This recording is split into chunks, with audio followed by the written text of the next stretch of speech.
दीनानाथ अनाथ ये कछु पार नावे।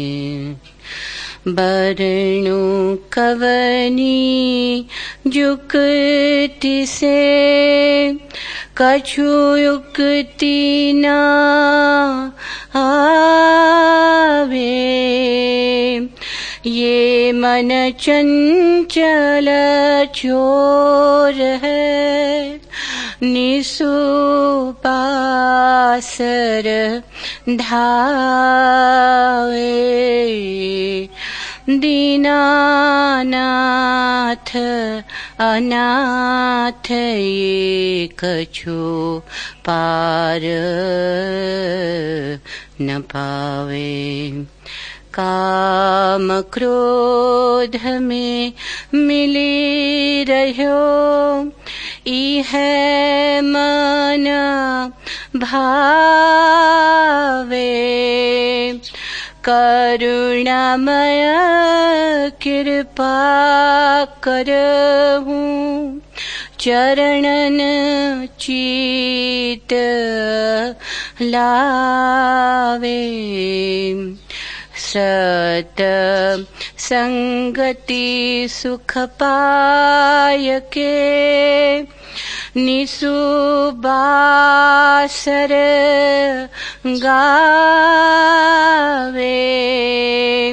अब की बार ये अंध पर कछु दया कीजे। दीनानाथ अनाथ ये कछु पार न पावे। जन गुलाल बिनती करे आपनो कर लीजिए। जन गुलाल बिनती करे आपनो कर लीजिए। दीनानाथ अनाथ ये कछु पार न पावे। हे तुमरी मोरे साहब क्या लाऊं सेवा। अस्तिर काहू न देखूं सब फिरत बहवा। सुर नर मुनि दुखिया देखो सुखिया नाही केवा। डंक मारी जम लुटत है लुटी करत कलेवा। अपने अपने ख्याल में सुखिया सब कोई मूल मंत्र नहीं जानही। दुखिया में रोई अब की बार प्रभु विनती सुनिए दे काना।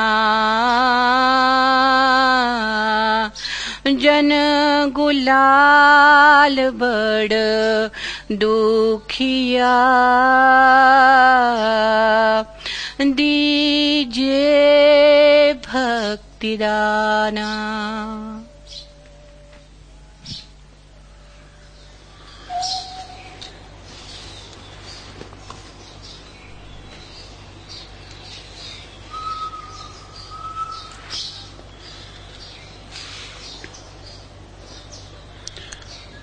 रंग रास के बिखरे क्षण,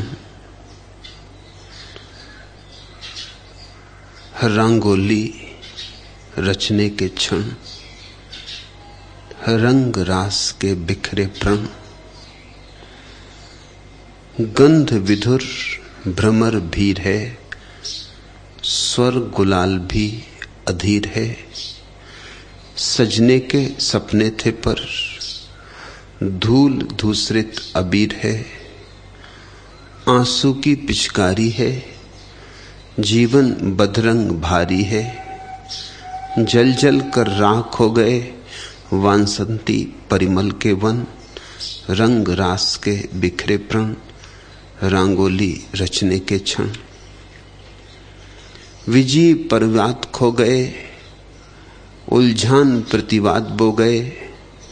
शेष बहुत लिखना था पर सार्थक संवाद खो गए।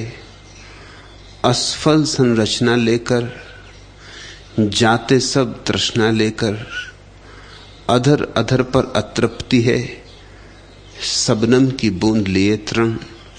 रंग रास के बिखरे प्रण, रंगोली रचने के क्षण।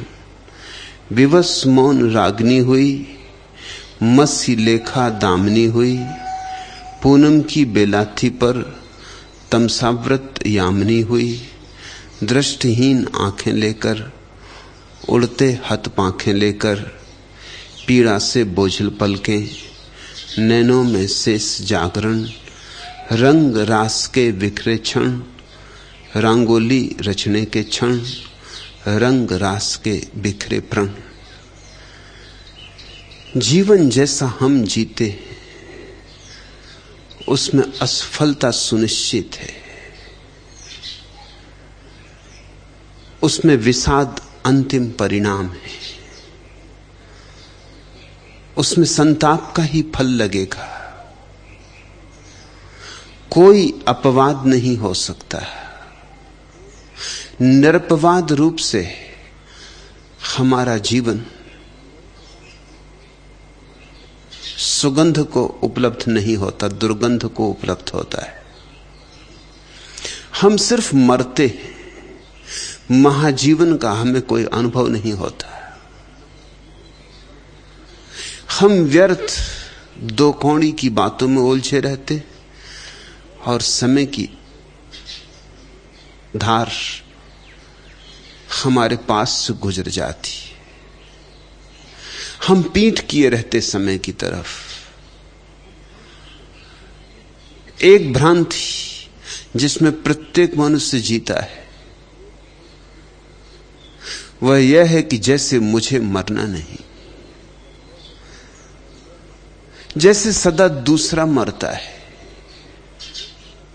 और एक अर्थ में यह बात ठीक भी लगती है, क्योंकि जब भी मरता है कोई और मरता है। तुम तो जब भी किसी को मरते देखते हो किसी और को ही मरते देखते हो। तुमने बहुतों को मरते देखा, अपने को तो कोई मरते देखता नहीं, देखेगा भी नहीं। इसलिए यह तर्क मन में बैठता चला जाता है कहीं गहरे में कि मृत्यु औरों पर लागू होती, मुझ पर नहीं। मैं तो जीऊंगा, मैं तो सदा सदा जीऊंगा। दम टूटते टूटते तक आदमी इसी भरोसे में रहता है कि मृत्यु घटने वाली नहीं। कोई न कोई उपाय मिल जाएगा, कोई न कोई बहाना मिल जाएगा, कोई न कोई औषधि बचा लेगी, कोई चमत्कार होकर ही रहेगा। मैं कोई साधारण व्यक्ति हूं, साधारण व्यक्ति मरते, मैं असाधारण हूं। और यह भ्रांति सबकी है। सूफियों में एक कहानी है कि परमात्मा बड़ा मजाकी है, और जब भी वो किसी को बनाता है और उसे भेजता है दुनिया में, तो आखिरी विदाई के क्षण में उसे पास बुला के कान में कुछ फुसफुसाता है। हर एक के कान में फुसफुसाता है, एक ही बात फुसफुसाता है। हर एक से एक ही बात कह देता है कि और सब साधारण है, तू असाधारण है। प्रत्येक व्यक्ति इसी भ्रांति में जीता है, कहे न कहे, जाहिर करे न जाहिर करे, मगर गहरे में तुम जानते हो तुम असाधारण हो, तुम कुछ खास हो। छोड़ो इस भ्रम को। मृत्यु के समक्ष कोई भी विशिष्ट नहीं, और जब मृत्यु के समक्ष ही कोई विशिष्ट नहीं तो जीवन में कैसे विशिष्ट होगा? यह विशिष्टता की भ्रांति सिर्फ अहंकार है, एक झूठी भाव दशा है। इस झूठ से कैसे सुगंध निकले? इस झूठ से तो दुर्गंधी निकलेगी। इस झूठ में कैसे सफलता के फल लगे? सफल का अर्थ ही वही होता है, फल का लग जाना, फूल का लग जाना। जीवन भर दौड़ते हैं लेकिन पहुंचते कहां? मार्ग ही मार्ग है, मंजिल मिलती ही नहीं। फिर भी तुम्हें यह ख्याल नहीं आता कि जिस मार्ग पे मंजिल न मिलती हो, क्या उसे मार्ग कहना उचित है? ऐसे तो कोल्हू का बैल भी सोचता होगा कि मार्ग पर चल रहा है, दिन भर चलता है, चलता ही रहता है, लगता है इतना चल रहा हूं कहीं न कहीं पहुंच के रहूंगा। ऐसी ही हमारी जिंदगी, चलते तो बहुत है, कोल्हू के बैल की तरह हमारी गति, गोल गोल घूमते, पहुंचते कहीं भी नहीं। वही क्रोध, वही लोभ, वही काम, वही मोह, वही मद, वही मत्सर। कुछ नया है जीवन में? जैसे गाड़ी का चाक घूमता है, वही चाक। कभी एक आरा ऊपर आ जाता है तो दूसरा आरा नीचे चला जाता है, दूसरा आरा ऊपर आ जाता है तो पहला आरा नीचे चला जाता है। क्रोध है, काम है, लोभ है, मोह है, ये सब आरे हैं तुम्हारे जीवन के चाक के, और जीवन का चाक घूमता रहता है। और घूमने से ये भ्रांति बनी रहती कि कुछ हो रहा है, कुछ घट रहा है, हम कहीं पहुंच रहे हैं। हां, जरूर पहुंचते हो, कहीं कब्र में पहुंचते हो, और कहीं भी नहीं पहुंचते। लेकिन कब्र में पहुंच के भी वो जो जीवन भर का धोखा है हम तोड़ना नहीं चाहते।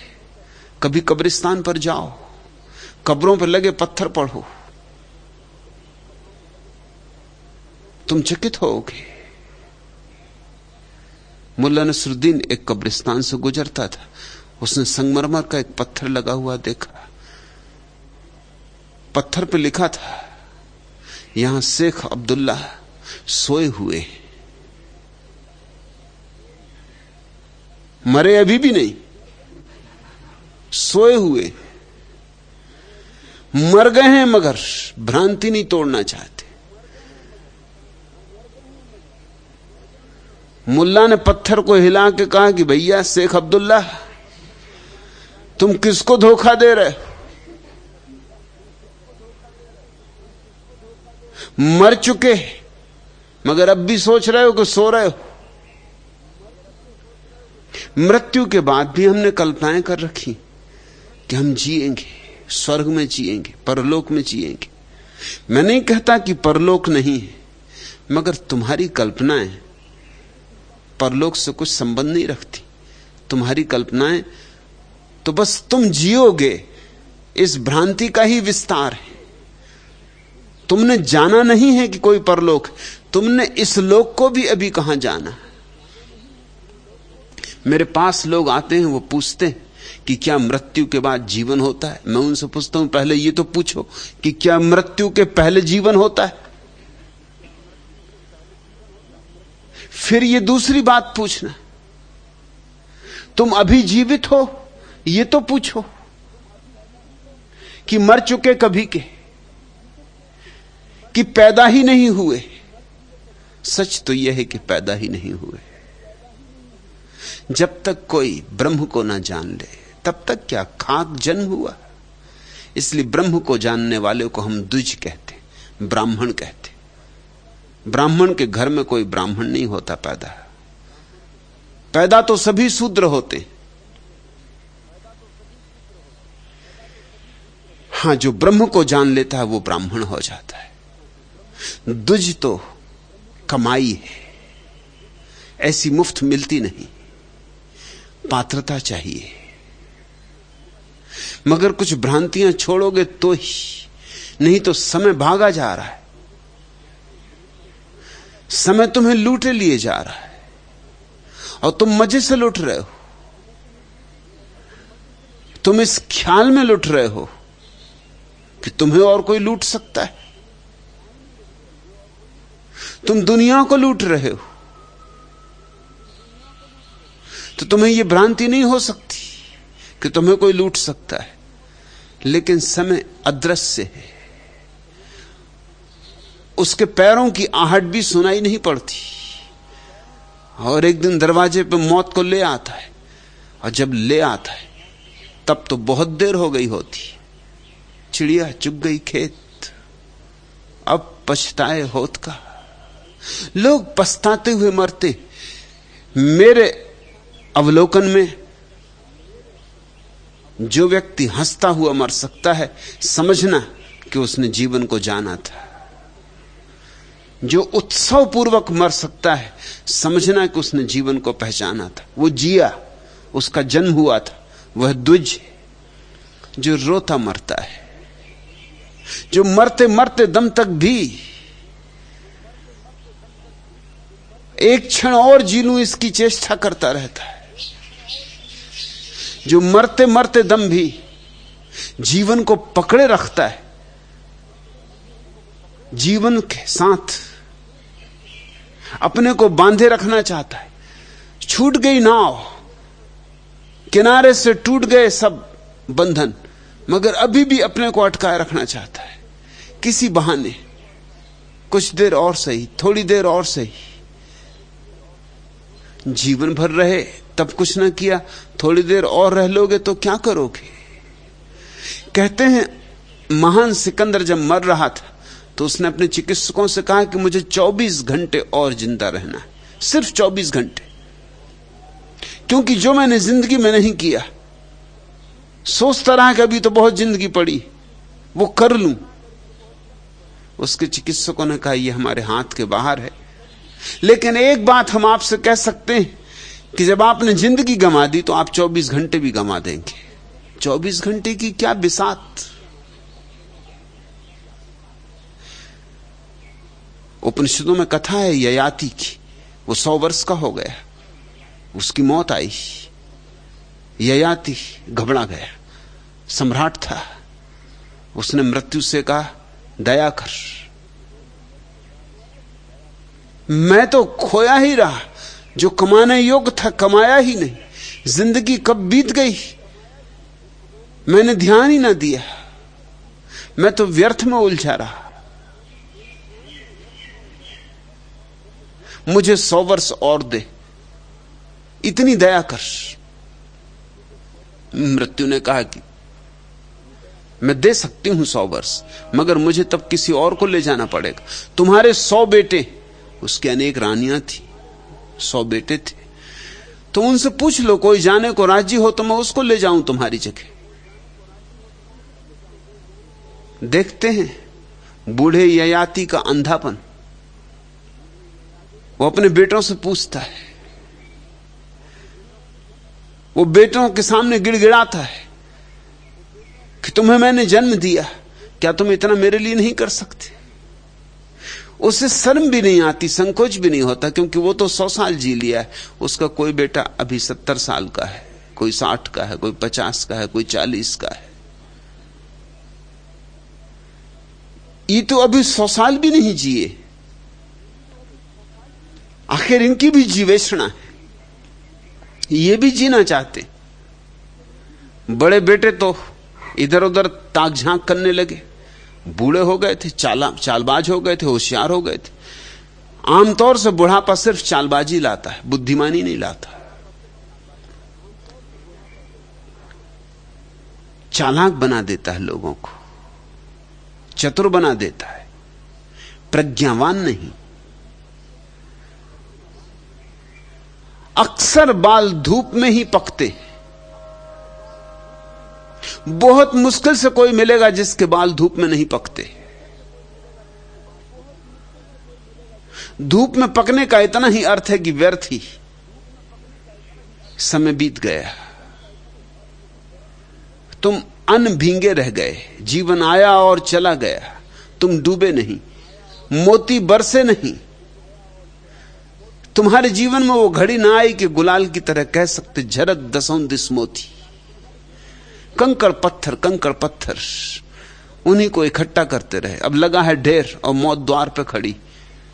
बड़े तो इधर उधर ताकने झांकने लगे। बड़ों ने कहा इस बूढ़े को देखो। दिल में सोचा खुद तो 100 साल का हो गया, सब भोग चुका, 100 बेटे हैं, सैकड़ों रानियां हैं, राज्य है, अब और किस लिए जिंदा रहना। सच तो यह है बड़े बेटे सोचते थे कब ये बूढ़ा विदा हो तो हम गद्दी पे बैठे।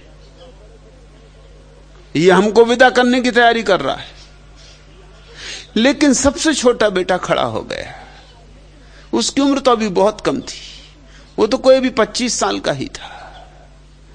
उसने कहा कि मैं तैयार हूं। मौत को भी दया आ गई।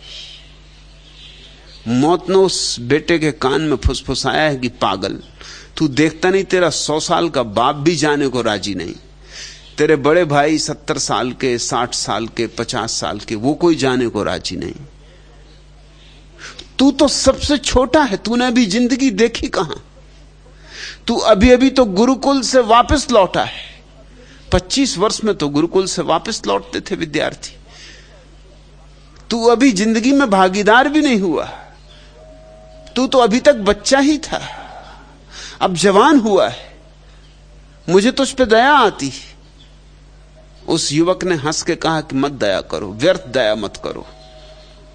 जब मेरा पिता 100 साल में कुछ अनुभव ना कर सका तो मैं क्या खाक कर लूंगा। जब मेरे इतने भाई 99 भाई इतने वर्षों में जी के भी कुछ ना पा सके तो मैं क्या खाक पा लूंगा। मेरे 99 भाई और मेरे पिता का अनुभव पर्याप्त है। तू मुझे ले चल, दया की कोई जरूरत नहीं, बात खत्म हो गई। ये जिंदगी बेकार है, इस जिंदगी में कुछ पाने योग्य नहीं। यद्यपि ये बेटा बूढ़ा नहीं था मगर प्रौढ़ था। इसको प्रौढ़ता कहेंगे, भला इसके बाल सफेद ना हो, मगर इसकी आंतरिक उम्र, इसकी मानसिक उम्र इसके बाप से ज्यादा है। इसका बाप बचकाना है।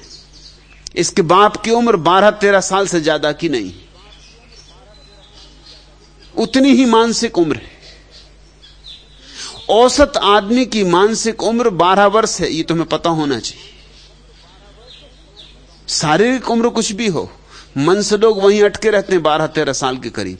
उनकी कल्पनाओं में तुम देखो, सपनों में तुम देखो, वही खेल खिलौने। खेल खिलौने बड़े होने लगते हैं, उम्र बड़ी होने लगती है तो, मगर बड़े खेल खिलौनों से कोई जिंदगी बड़ी नहीं होती। छोटे बच्चे छोटे छोटे घर बनाते, तुम बड़े बड़े घर बनाते हो। छोटे बच्चे कागज की छोटी छोटी नावें बनाते, तुम बड़ी बड़ी नावें बनाते हो, मगर सब कागज की नावें, सब डूब जाएंगी, सब गल जाएंगी। छोटे बच्चे भी अकड़े फिरते और तुम भी अकड़े फिरते हो। छोटे बच्चों की मूछें हो तो वो भी ताव दें, बिना मूछों के भी ताव देते। तुम मूछों पे ताव देते हो, फर्क क्या है? छोटे बच्चे नकली मूछें लगा लेते, चाराने की मूछ खरीद लाते, मूछ लगा के अकड़ के बैठ जाते। तुम्हारी मूछ भी कुछ बहुत असली नहीं, नकली ही है, हालांकि तुम्हारे शरीर में ही निकली, फिर भी नकली, क्योंकि बाल तो मुर्दा है, इसलिए तो काटने से दर्द नहीं होता, जिंदा नहीं। ये तुम्हारे शरीर के मुर्दा हिस्से हैं जो बाहर फेंके जा रहे हैं, ये मर चुके अंग हैं, इसलिए तो काटते हो तो दर्द नहीं होता। उंगलियां काटो दर्द होगा, सिर्फ नाखून और बाल काटने से दर्द नहीं होता, क्योंकि ये दोनों मुर्दा हैं, ये मर ही चुके। शरीर इनका त्याग कर रहा है, इनको छोड़ रहा है। चाहे बाजार से नकली खरीद लाओ, चाहे जिनको तुम असली समझते हो उन पे ताव दो, सब मुझे नकली। मगर अकड़ में ही जीते हैं लोग, भ्रांतियों में जीते हैं लोग।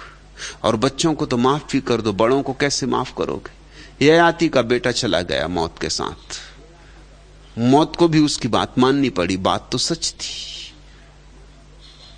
ययाति का बेटा दया योग्य नहीं था, ययाति का बेटा बुद्धिमान था। बुद्धिमान को मृत्यु से दया की भिक्षा नहीं मांगनी पड़ती। 100 साल फिर बीत गए और ययाति की मौत दोबारा आई और बात वही की वही रही। ययाति ने कहा कि अरे 100 साल बीत गए और मैं तो वहीं का वहीं हूं, एक बार और दया करो। ऐसी कहानी चलती और हर बार एक बेटा मौत ले जाती। ऐसे 1000 साल ययाति जिंदा रहा। ये ययाति कथा बड़ी महत्वपूर्ण है। ये तुम्हारी कथा है, ये सबकी कथा है। मौका तुम्हें मिले तो तुम भी यही करोगे।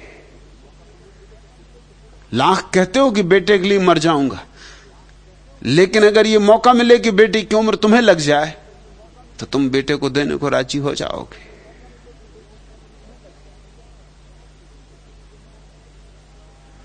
ययाति 1000 साल जिया और 1000 में साल में भी जब मौत आई तब भी उतना ही खाली था, उतना ही कोरा, उतना ही रिक्त और वही गिड़गिड़ाहट, वही उम्र 13 साल की, वही उम्र बचकानी।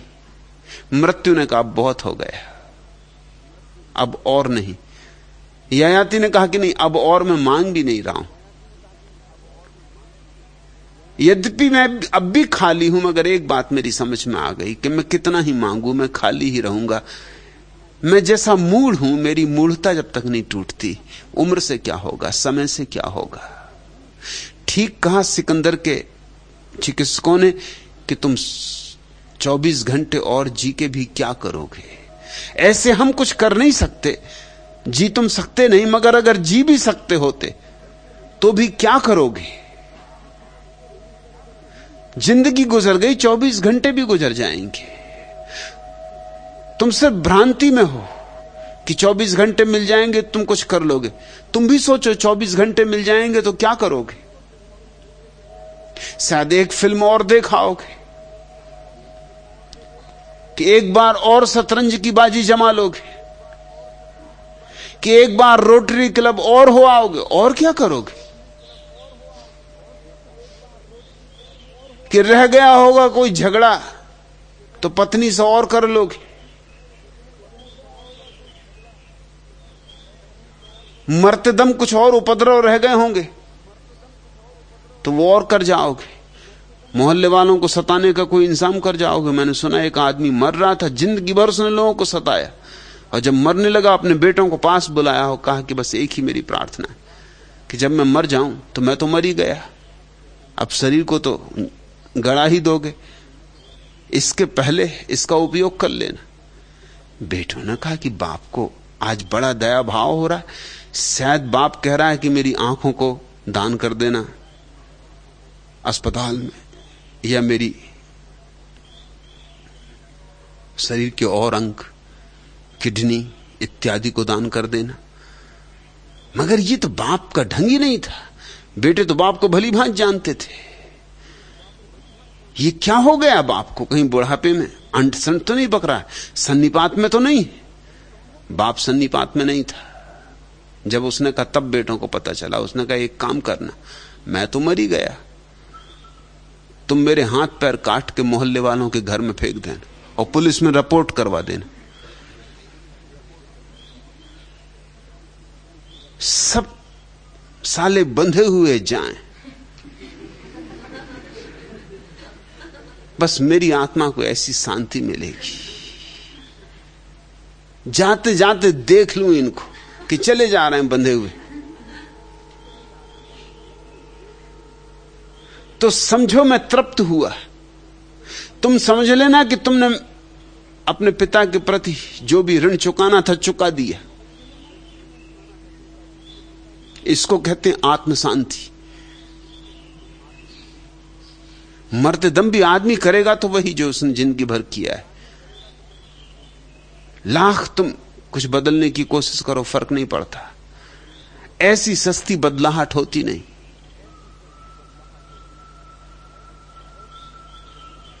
जिंदगी हमारी यूं बीत जाती है, इतनी बहुमूल्य जिंदगी जिसमें क्या नहीं हो सकता था, जिसमें सब कुछ संभव था, जिसमें परमात्मा संभव था, जिसमें परमात्मा का फूल लगता। दृष्टि तंद्रिल, श्रवण सोए, अश्रु पंकिल, नयन खोए, मन कहां है, क्या हुआ है। लग रहे कुछ भग्न से हो, भ्रम शिला संलग्न से हो, कर रहे हो ध्यान किसका, क्यों स्वयं में मग्न से हो। लग रहे हो समय बाधित, आप अपने से पराजित। हाय यह कैसी विवस्था, किस बुरे ग्रह ने छुआ है। क्यों हुए उद्विग्न इतने, पथ प्रताड़ित विघ्न जितने। सोचकर देखो तनिक तो, श्वास हैं निर्विघ्न कितने। क्या चरण कोई नहीं है, काल कवलित जो नहीं है। हर तरफ तम की विरासत, धुंध है कड़वा धुआं है। तंतु प्रेरित गात्र हो तुम, एक पुतले मात्र हो तुम। इस जगत की नाटिका के क्षणिक भंगुर पात्र हो तुम। इसलिए हर भूमिका में रंग भरो तुम भूमिजा में। बन सको निरपेक्ष तो फिर क्या दुआ क्या बद दुआ है। मन कहां है, क्या हुआ है। इस जीवन में अगर सीखने योग कोई कला है तो एक वह है साक्षी की कला। तंतु प्रेरित गात्र हो तुम, एक पुतले मात्र हो तुम। इस जगत की नाटिका के क्षणिक भंगुर पात्र हो तुम। इसलिए हर भूमिका में रंग भरो तुम भूमिजा में। बन सको निरपेक्ष तो फिर क्या दुआ क्या बद दुआ है। मन कहां है, क्या हुआ है। बस निरपेक्ष बन सको, देख सको देह को अपने से भिन्न, देख सको मन को अपने से भिन्न। जाग कर स्वयं के भीतर इस पहचान को कर सको कि मैं सिर्फ चैतन्य मात्र हूं, चिन्ह मात्र, तो तुम्हारे जीवन में क्रांति घट गई। फिर मृत्यु तुम्हारा कुछ बिगाड़ ना पाएगी, तुमसे कुछ भी छीन ना पाएगी। और तुम्हारे जीवन में पहली बार परमात्मा का पदार्पण होगा, तुम्हारा नया जन्म होगा। तुम समय के पार उठ जाओगे, काला तीस से तुम्हारा मिलन होगा। यह मिलन न हो जाए तो समझना कि तुम जीवन को गंवा रहे हो। और जितने जल्दी संभल जाओ उतना अच्छा, क्योंकि कल का क्या भरोसा है।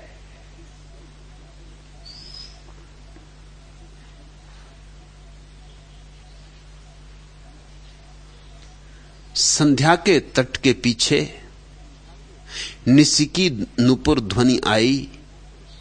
कण कण में गान करुणतम देता है मुझे सुनाई। इस अंधकार में किसने सस्सी मृदु कोर दिखाई। इस संधि समय में आंखें क्यों इतना जल भर लाई। चुंबन करता है कोई आ अवगुंठन मेरा, पर देख नहीं पाती हूं है चारों ओर अंधेरा। भौकी ये निधियां सारी बन गई मुझे क्यों रौरव। मानो मैं लुटा चुकी हूं अपना सब वैभव गौरव। नीड़ों की ओर विहगदल उड़ते हैं करते कलरव। मैं सूनी आंख निरखती संध्या का मिलन महोत्सव। वह क्षितिज रोकता है पथ उस पार बसेरा मेरा। माया ने डाला मेरे जीवन पर कैसा घेरा। जागो, थोड़ा विचार करो, पुनर्विचार करो। वह क्षितिज रोकता है पथ उस पार बसेरा मेरा। माया ने डाला मेरे जीवन पर कैसा घेरा। तुम्हारे जीवन पर माया का बड़ा घेरा है, और माया से मैं किसी बड़े तात्विक सैद्धांतिक शब्द जाल को नहीं रचना चाहता हूं। माया से अर्थ है तुम मन की मान के चल रहे हो तो माया, तुम मन से जाग जाओ और चलो तो माया का अंत। कोई अद्वैतवाद की बहुत गहरी समीक्षा में जाने की जरूरत नहीं कि क्या माया क्या ब्रह्म, कौन सत्य कौन असत्य। उस तरह के व्यर्थ के ऊहापोह से कुछ सार नहीं निकलता।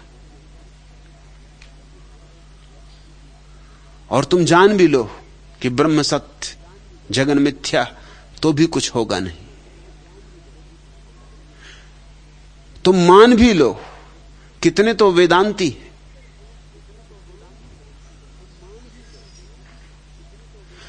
अक्सर दांत गिरते गिरते लोग वेदांती हो जाते।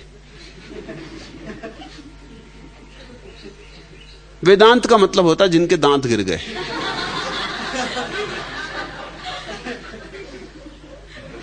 बेदांत हो गए तो वेदांती हो गए। अब करने को भी कुछ न बचा, दांत ही न रहे तब और क्या बचा। लोगों ने बड़े बड़े सिद्धांत गढ़ लिए मगर सब बचाव है।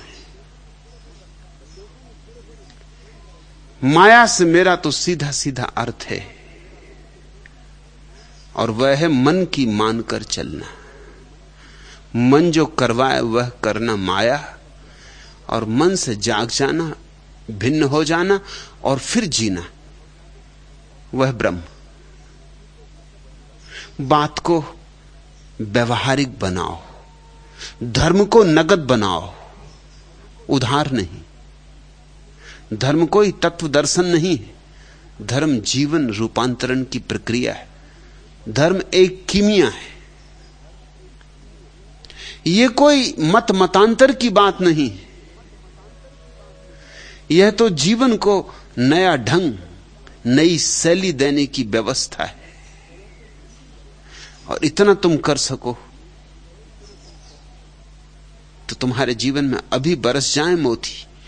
कल्लोलनी लहराती है, तट से मृदु क्रीड़ा करती, ऊपर उस नील गगन की रत्नों से थाली भरती। माधुरी मुदित अंबर से अवनी पर आज उतरती, शशि सुधा कलश से मद की धारा धरणी पर झरती। कहते नक्षत्र गगन के तुम नाचो आज परीसी, हम चरणों पर आ लौटे है निसी उन्माद भरी सी। शीतल मृदुमलय पवन है, उपवन में मुक्त विचरती, क्यों स्पर्श मात्र से उसके यह जीवन लता सिहरती। अभी बरसने लगे अमृत, अभी गिराएं घटाएं, अभी आ जाए आषाढ़, अभी नाचे मोर। एक क्षण की भी देर ना हो, तुम साक्षी भर हो जाओ।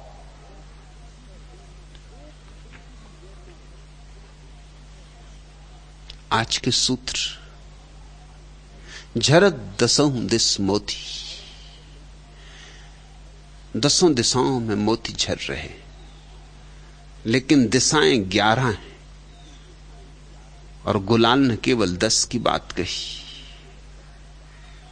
तुम भी थोड़ा चौंकोगे, क्योंकि तुम भी सोचते हो, मानते हो कि दिशाएं 10। किताबों में 10 ही लिखी, भूगोल में 10 ही है। आमतौर से तो हम 4 दिशाएं जानते हैं, फिर चारों दिशाओं के बीच बीच में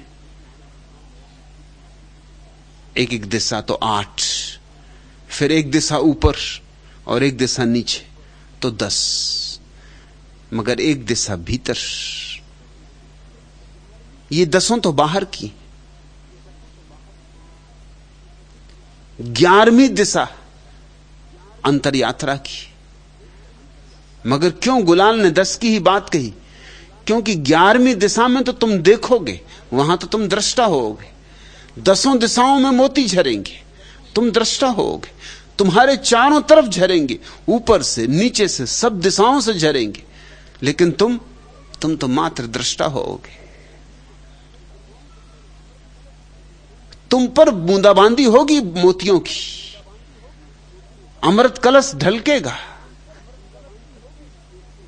तुम्हारे प्याले में भरा जाएगा जीवन रस, लेकिन तुम तो दृष्टा हो। वो 11वीं दिशा है दृष्टा की, बाकी 10 दिशाएं दृश्य हैं और 11वीं दिशा है दृष्टा की। 11वीं दिशा में स्थिर हो जाने का नाम समाधि है। दीनानाथ अनाथ यह कछु पार न पावे, बरनो कवनी युक्ति से कछु उक्ति न आवे। गुलाल कहते हैं कि मैं तो बेपढ़ा लिखा आदमी हूं, साधारण जन हूं, न कोई पंडित हूं, न कोई ज्ञानी हूं, न कोई शास्त्री हूं। कैसे कहूं जो हो रहा है उसे? ये जो मोती बरस रहे हैं 10 दिशाओं से, ये जो अमृत की झड़ी लगी है, ये जो नाद अनाहद नाद उठ रहा है, ये जो वीणा बज रही है, ये जो ओंकार गूंज रहा है 10 दिशाओं में, इसे कैसे कहूं? इस आनंद को किन शब्दों में प्रकट करूं? इस अमृत को किन सिद्धांतों में बांधूं? कैसे बांधूं?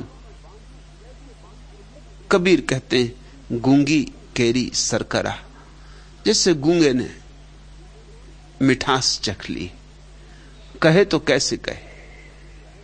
दीनानाथ अनाथ ही है। वो कहते हैं कि मैं तो बिल्कुल ही दीनहीन हूं, तुम हो दीनानाथ, मैं हूं अनाथ, कछु पार ना पावे। मैं लाख कोशिश करता हूं, तुम अनंत हो, तुम्हारे ओर छोर भी नहीं देख पाता, तुम्हारी अजस्र धारा बह रही, तुम कहां प्रारंभ होते हो कहां अंत होते हो कुछ पता नहीं चलता, तुम्हारा कोई कूल किनारा नहीं है।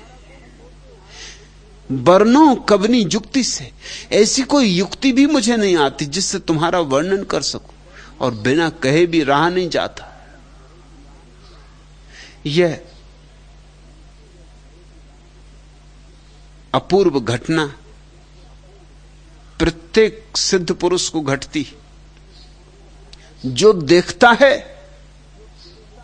वो शब्दातीत, जो अनुभव में आता है वर्णन में नहीं आता, जिसकी प्रतीति होती है उसकी व्याख्या नहीं होती। मगर सब जानते हुए कि न व्याख्या हो सकती न निर्वचन हो सकता,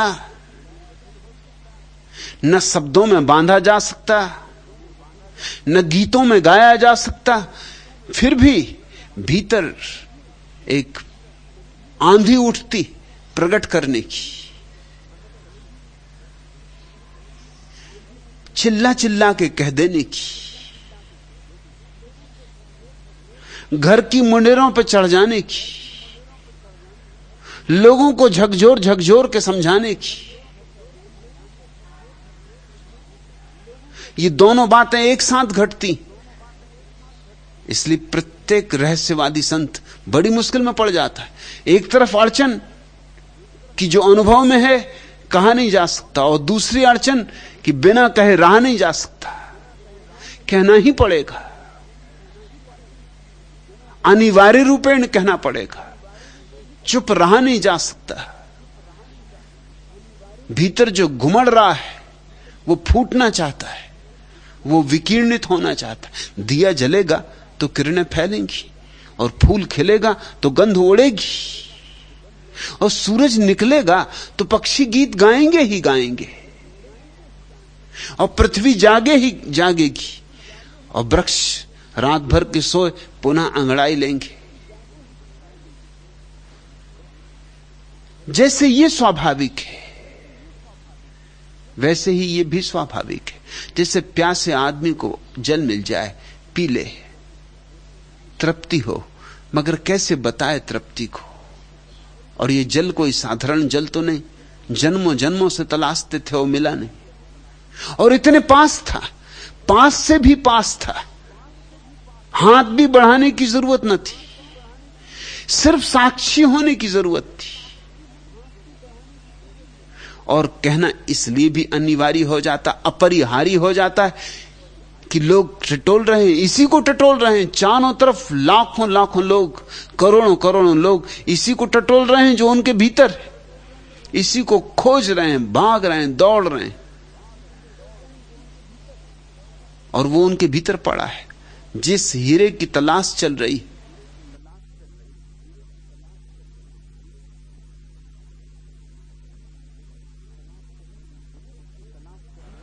उसकी तलाश करने की जरूरत ही नहीं, वो खोजने वाले में ही छिपा है।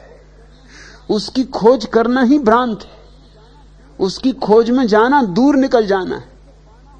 अगर उसे पाना हो तो सब खोज छोड़ के अपने भीतर बैठ जाना जरूरी है। इतने लोगों को इतनी बेचैनी में देख के, इतनी भागदौड़ में देख के, इतनी आपाधापी में देख के कैसे कोई चुप रह जाए? करुणा भी उमकती है। बुद्ध ने कहा है समाधि का अनिवार्य परिणाम है करुणा। समाधि भी तो घटेगी भीतर, करुणा बहेगी बाहर। करुणा का पहला कृत्य होगा कि मैं कह दूं लोगों को कि ईश्वर है। और भी एक मुश्किल खड़ी होती, पहले तो कहना मुश्किल होता है, फिर कहो तो कोई मानता नहीं। कहो तो लोग हंसते, कहो तो लोग कहते हैं कि पागल हो गए। अरे कुछ होश की बातें करो। कहां का ईश्वर, कैसा ईश्वर? अब तुमने गंवाई बुद्धि, सिद्ध करो तर्क से। जिसे कहा नहीं जा सकता उसको सिद्ध कैसे करोगे? जिसे बताया नहीं जा सकता उसके लिए प्रमाण क्या हो सकता है? हां, तुम नाच सकते हो, तुम गा सकते हो, तुम एक तारा लेके गुनगुना सकते हो।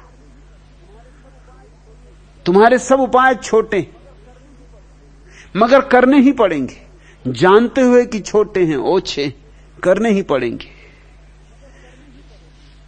और उचित है कि करने ही पड़ते। लाखों लोग सुनेंगे, शायद कोई एकांत समझने को राजी होगा, मगर उतना ही क्या कम है।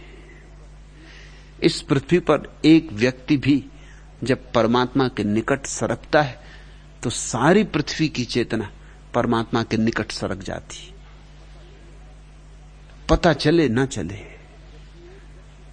जब भी एक व्यक्ति प्रबुद्ध होता है तो मनुष्य की चेतना एक सीढ़ी ऊपर चढ़ जाती, पता भी नहीं चलता तुम्हें। तुमने कभी धन्यवाद भी नहीं दिया महावीर को, बुद्ध को, कृष्ण को, क्राइस्ट को, मोहम्मद को, तुमने कभी धन्यवाद भी नहीं दिया।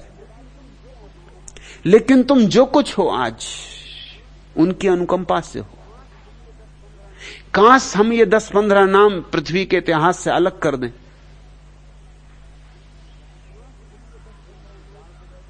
तो तुम किसी झाड़ पर बैठे होते।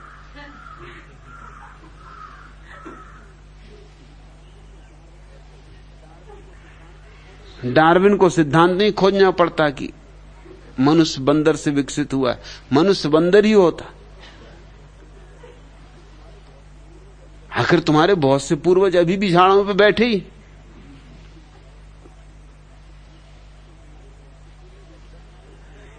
ये 10-15 नाम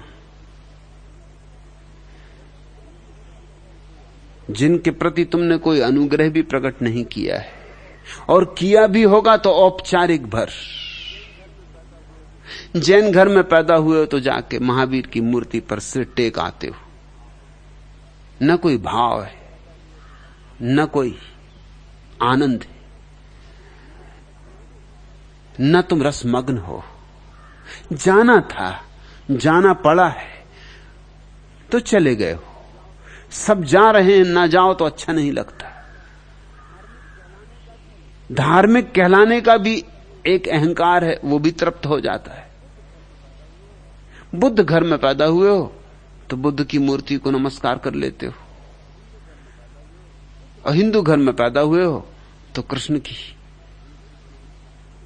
मूर्ति को नमस्कार कर लेते हो, लेकिन न तो कृष्ण की बांसुरी तुम्हारे भीतर बजती, न कृष्ण के आसपास तुम नाचते, न रास होता।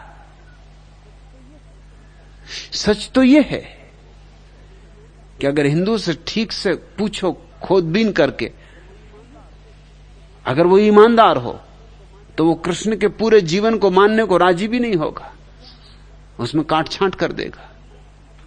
सबने काट छांट की है। सूरदास कृष्ण के बचपन के ही गीत गाते, उनकी जवानी की बात नहीं करते, क्योंकि जवानी से जरा भयभीत होते होंगे। बचपन तक ठीक है कि कंकड़ी मार दे बच्चा और किसी की घघरी फोड़ दे, ये ठीक है। अब जवान आदमी और झाड़ पर चढ़ जाए और नहाती स्त्रियों के कपड़े ले जाए उठा के, तो इसकी इत्तला तो पुलिस में करनी होगी। हिंदू से हिंदू मन इस बात को स्वीकार करने में डरता है। इससे बचने के लिए वो कई तरकीबें निकालता है, वो कई व्याख्याएं करता है। पहली तो व्याख्या वो इस तरह की करना शुरू कर देता है कि ये सिर्फ प्रतीकात्मक है, वस्तुतः कोई तथ्य नहीं कि कृष्ण स्त्रियों की वस्त्रों को लेकर और वृक्ष पे चढ़ गए। ये तो प्रतीक है। स्त्रियां यानी इंद्रियां। अभी किसने इनको कह दिया कि स्त्रियां यानी इंद्रियां, मगर कुछ रास्ता निकालना पड़ेगा। स्त्रियां यानी इंद्रियां, और स्त्रियों के वस्त्र यानी इंद्रियों को उघाड़ना, ताकि तुम इंद्रियों का सत्य देख सको।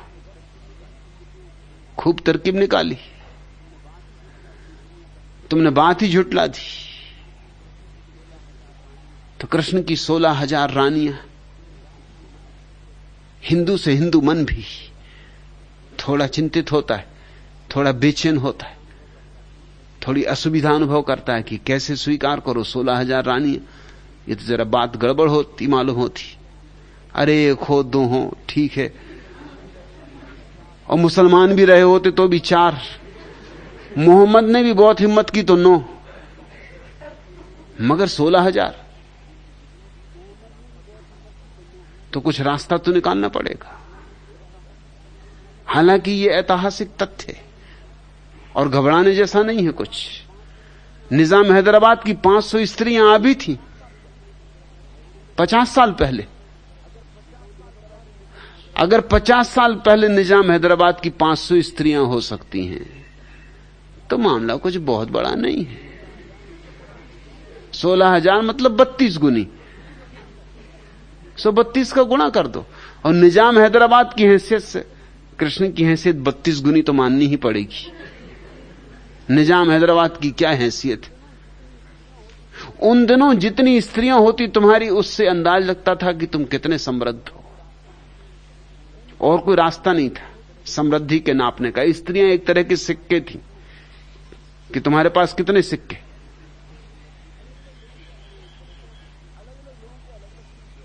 अलग अलग लोगों के अलग अलग सिक्के होते।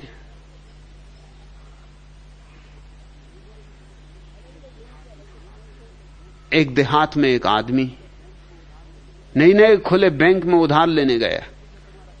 बैंक के मैनेजर ने पूछा, तुम्हारा काम क्या है?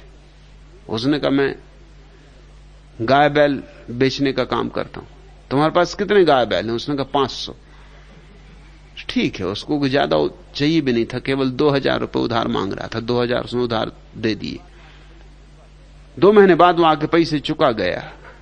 जब उसने पैसे चुकाए और थैली खोली तो उसके पास कम से कम 50,000 रुपए थे। 2,000 उसने निकाल के दे दिए नोट, और बाकी नोट समेट के उसने थैली में रख दिए, ऐसे जैसे कागज पत्तर हो। मैनेजर ने पूछा, इतने रुपए तुम्हारे पास हैं, इनको बैंक में जमा कर दो, ब्याज भी मिलेगा। उसने कहा, ठीक। तुम्हारे पास कितनी गाय भैंस है?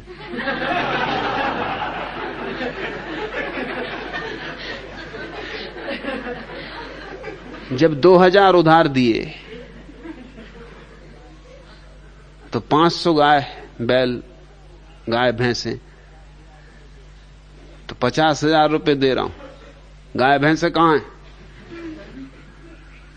ठीक है, अपनी अपनी भाषा होती। गाय भैंस वाले के पास एक ही भाषा होती, तुम्हारे पास कितनी? स्त्री को धन कहा है भारत में, अपमानजनक है, ये गर्हित है, इसकी निंदा होनी चाहिए।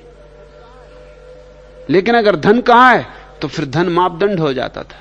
तो कितनी स्त्रियां तुम्हारे पास तो रही होंगी? 16,000 कुछ आश्चर्य की बात नहीं है, कुछ हैरानी की बात नहीं है। और इन दोनों इतने युद्ध होते थे, इतने पुरुष मर जाते थे कि स्त्रियों की संख्या हमेशा ज्यादा हो जाती थी। आजकल के युद्ध एक लिहाज से अच्छे, क्योंकि बम गिरे तो वो कोई पकड़ पकड़ के पुरुषों को नहीं मारते, कम से कम थोड़े से समाजवादी हैं। स्त्री हो कि पुरुष, बच्चा हो कि बूढ़ा, इसकी कोई फिक्र नहीं, बम तो सभी को मार देता। हिरोशिमा पे गिरा तो सबको खत्म कर दिया। मगर उन दिनों के युद्ध में तो स्वभावतः पुरुष मरता था, स्त्रियों की संख्या बढ़ती जाती थी। इसलिए मोहम्मद ने निर्णय दिया कि 4 स्त्रियां मुसलमान रख सकते। उसका कुल कारण इतना था कि अरब में उस समय स्त्रियों की संख्या 4 गुनी हो गई थी पुरुषों से। कृष्ण के जमाने में संख्या बहुत ज्यादा रही होगी। आए दिन लड़ाई झगड़े, हत्याएं, पुरुषों का मरना, मगर हिंदू मन को भी घबराहट होती कि 16,000, इससे तो बड़ा मुश्किल हो जाएगा, लोग क्या कहेंगे, ये कैसे भगवान, 16,000 स्त्रियां। अरे साधारण आदमी एक से चला लेता है काम, 16,000 स्त्रियां, नाम धाम पता ठिकाना रखना भी मुश्किल होता होगा। मुंशी लगा रखे होंगे, दफ्तर खोल रखा होगा, नंबर बांट रखे होंगे, और 16,000 रानियों का समझो कि 16,000 दिन में एक रानी के लिए एक दिन मिलता होगा। तब तक भूल ही जाते होंगे कि भाई तू कौन, कहां से आई, क्या काम है। तो कुछ रास्ता निकालना पड़ेगा। तो उन्होंने रास्ता निकाल लिया। वो रास्ता ये कि ये स्त्रियों की बात नहीं, मनुष्य के भीतर 16,000 नाड़ियां होती, नारियां नहीं, नाड़ियां। ये 16,000 नाड़ियों की मालकियत, इनके पति हो जाना, इनके स्वामी हो जाना। सो एक भी ना बची नारी, सब नाड़ियां हो गई।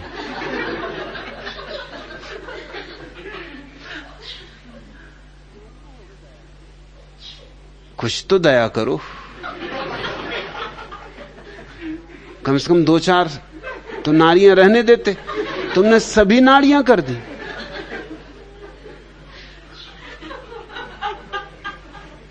तो ये राधा वगैरह सब नाड़ियां,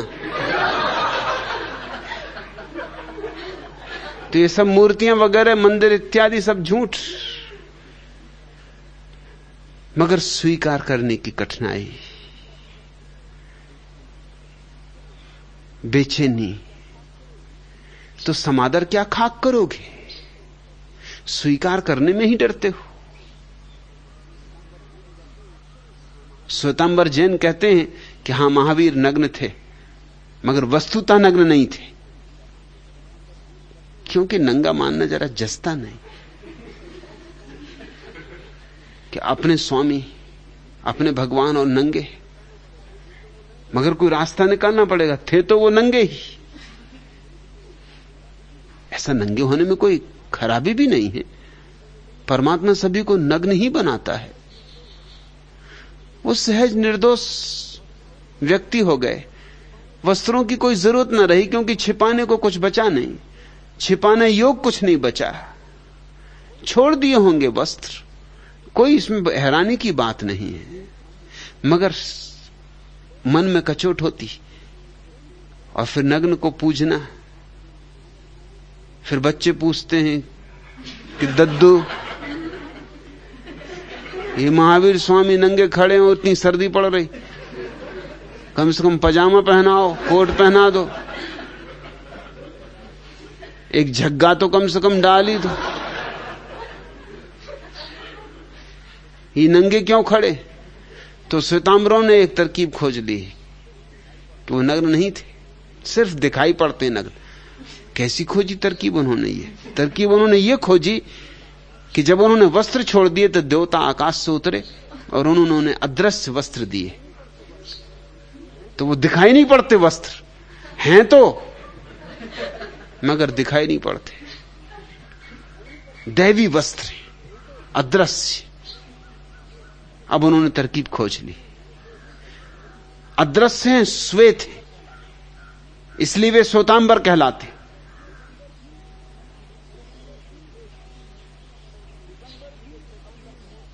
दिगंबर भी अपनी मूर्तियां बनाते हैं, तो महावीर को इस ढंग से बैठाते हैं पालथी मार के कि उनकी नग्नता दिखाई ना पड़े।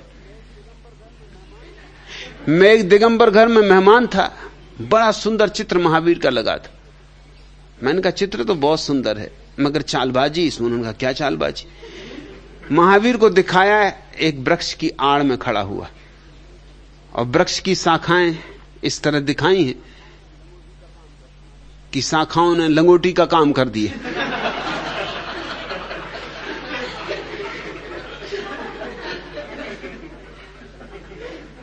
सो महावीर स्वामी नग्न भी खड़े हैं। मैंने कहा कि मगर बड़ी मुश्किल होती होगी, इस वृक्ष को कहां कहां ले जाते होंगे? ये तो एक झांकी हो गई समझो, कि ट्रक में खड़े हैं और वृक्ष भी लगा है ट्रक में और चले जा रहे हैं, ताकि नंगे भी रहें और वृक्ष लंगोटी लगाए रहे। तो लंगोटी क्यों नहीं लगा लेती? इतना बड़ा वृक्ष लगाए फिरो। उन्होंने कहा यह बात तो है, आपने खूब याद दिलाई, मगर ये मुझे कभी ख्याल नहीं आई। जो भी आता है इसको पसंद करता है चित्र को। मैंने कहा पसंद क्यों नहीं करेगा? तुम्हारे घर आने जाने वाले लोग होंगे दिगंबर जैन, उनका वही आते जाते हैं, मैं खुद भी दिगंबर जैन, वो सब पसंद करेंगे, उनको बात जचेगी। तुम कैसे सम्मान करोगे? तुम स्वीकार भी नहीं कर सकते। इनके वचनों का भी तुम अर्थ अपना ही हिसाब से निकाल लोगे, इनके जीवन का भी अर्थ तुम अपना करोगे। महात्मा गांधी को बहुत अड़चन थी महाभारत के युद्ध से, होनी ही चाहिए, क्योंकि अहिंसा और गीता से उन्हें लगाव, हिंदू होने से वो भी एक झंझट।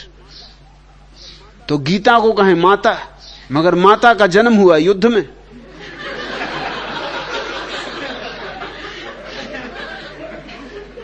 इन माई को भी कोई और स्थान न मिला,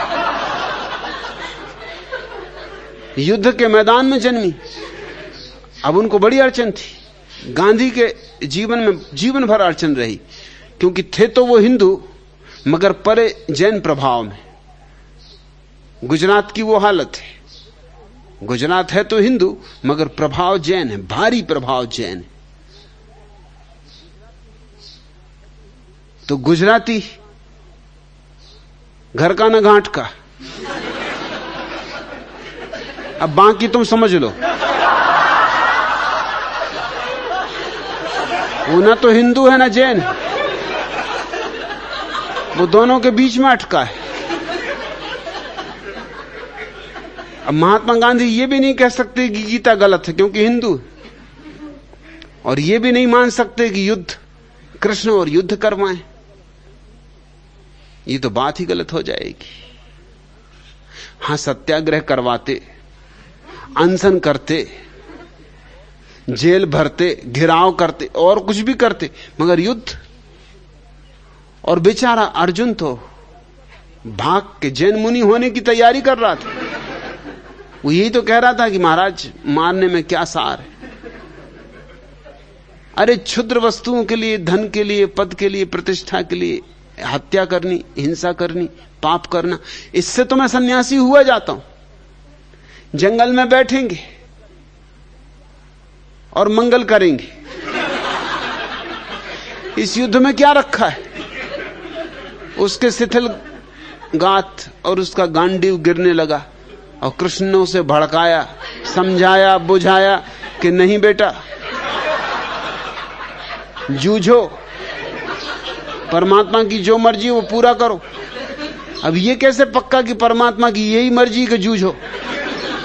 परमात्मा की मर्जी यही हो कि भागो।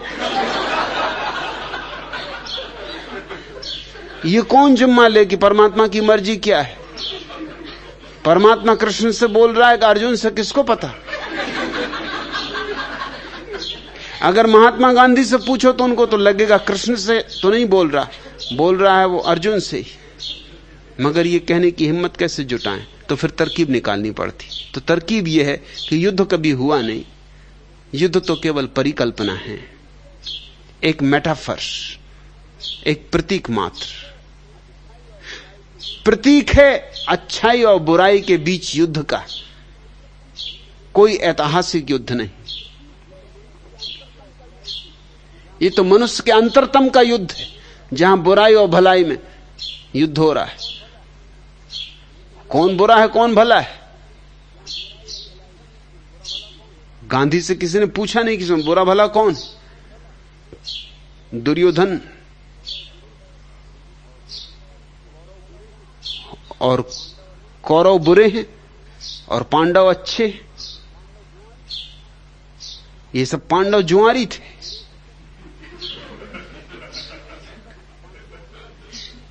और हरकत पांडवों की तरफ से शुरू हुई। पांडवों ने एक लाख का भवन बनाया और उसमें दुर्योधन को निमंत्रित किया। वो भवन इतनी कला और कारीगरी से बनाया गया था कि जहां दरवाजे नहीं थे वहां दरवाजे दिखाई पड़ते थे,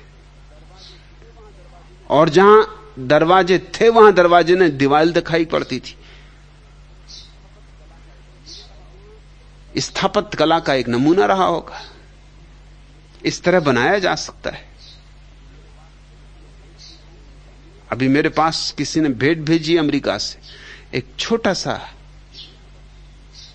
खिलौने जैसी चीज है, मगर उसे देख के मुझे तत्क्षण याद आ गई ये जो पांडवों ने भवन बनाया था उसकी। एक प्याली है, लेकिन प्याली इस तरह से बनाई गई है और प्याली के भीतर वैज्ञानिक ढंग से गणित के आधार पर इस तरह चांदी का लेप किया गया है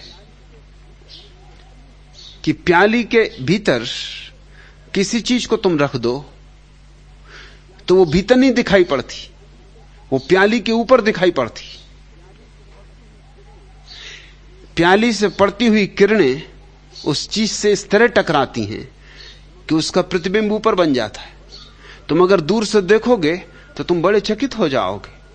चीज ऊपर दिखाई पड़ती। एक बुद्ध की प्रतिमा उसके भीतर रख दी, वो प्रतिमा ऊपर दिखाई पड़ती, जहां नहीं है वहां तुम हाथ फेरो कुछ भी नहीं, मगर दिखाई पड़ती। आंखें गवाह देती कि है, हाथ फेरो कुछ भी नहीं। जब तुम पास आकर झांकोगे तब तुमको पता चलेगा कि प्रतिमा अंदर रखी, लेकिन दिखाई ऊपर पड़ती। ये अगर एक छोटी सी प्याली में हो सकता है तो ये एक बड़े भवन में भी हो सकता है। इसमें कोई आश्चर्य नहीं। सिर्फ किरणों का, दर्पणों का ठीक ठीक आयोजन करने की जरूरत है। और वहां दुर्योधन जब गिरने लगा दीवालों से टकरा के, तो द्रौपदी हंसी और उसने कहा कि गिरेगा क्यों नहीं, है अंधे का बेटा, अंधा है इसलिए गिर रहा है। ये हंसी अखर गई। ये कोई भली बात थी? ये कोई शुभ बात थी? आदमी अंधे को भी अंधा नहीं कहता, कहते हैं सूरदास जी। ये दुर्योधन का इस तरह अपमान करने की क्या जरूरत थी? और फिर अपमान का बदला लिया जाएगा। इसमें बुरा कौन है, भला कौन है? और फिर ये सब जुआड़ी, धर्मराज सब लगा दिए दांव पर, पत्नी भी लगा दी।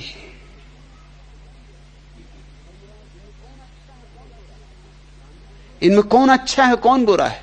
गांधी से कोई पूछे? लेकिन वो बताते हैं कि शुभ और अशुभ के बीच युद्ध हो रहा है, ये भगवान और शैतान के बीच युद्ध हो रहा है। ये युद्ध वास्तविक नहीं है, ऐतिहासिक नहीं, प्रतीक मात्र है। इस तरह हम तरकीबें निकालते हैं, हम अपने अर्थ निकालते हैं। हम सम्मान क्या खाक करेंगे? हम स्वीकार भी नहीं कर सकते तथ्यों को, हम तथ्यों को झुटलाते हैं। लेकिन इन थोड़े से ही लोगों को जिनको हम झुटलाते हैं, जिनको हमने जहर पिलाया और फांसी दी, और जिनके हाथ पैर काटे और जिन्हें हमने मारा, इन थोड़े से ही लोगों के कारण हम मनुष्य हैं, इसे स्मरण रखना। बरनो कवनी जुक्त से कुछ उक्ति ना आवे। गुलाल कहते हैं, मुझे तो कुछ उक्ति आती नहीं, कैसे कहूं, कहे बिना रहा जाता नहीं। यह मन चंचल चोर है, इतना ही कह सकता हूं। यह मन चंचल चोर है, निसुबासर धावे।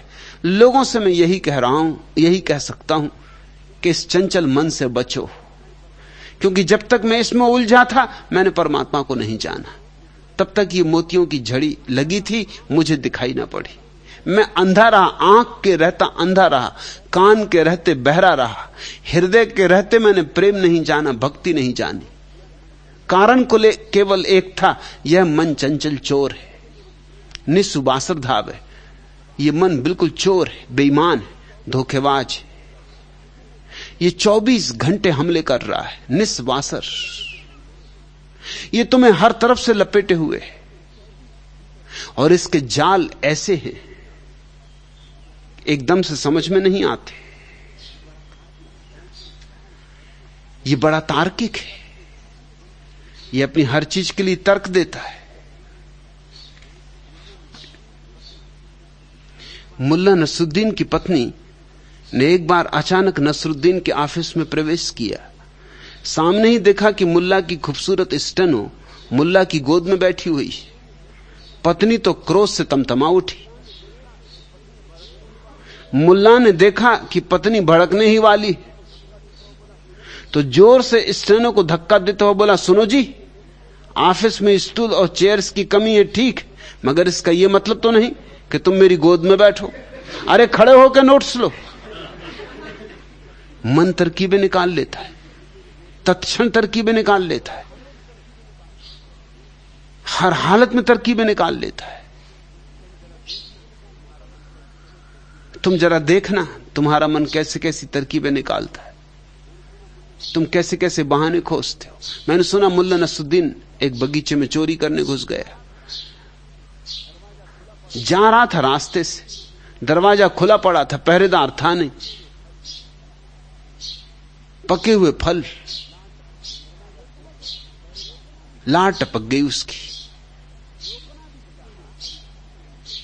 रोकना भी चाहा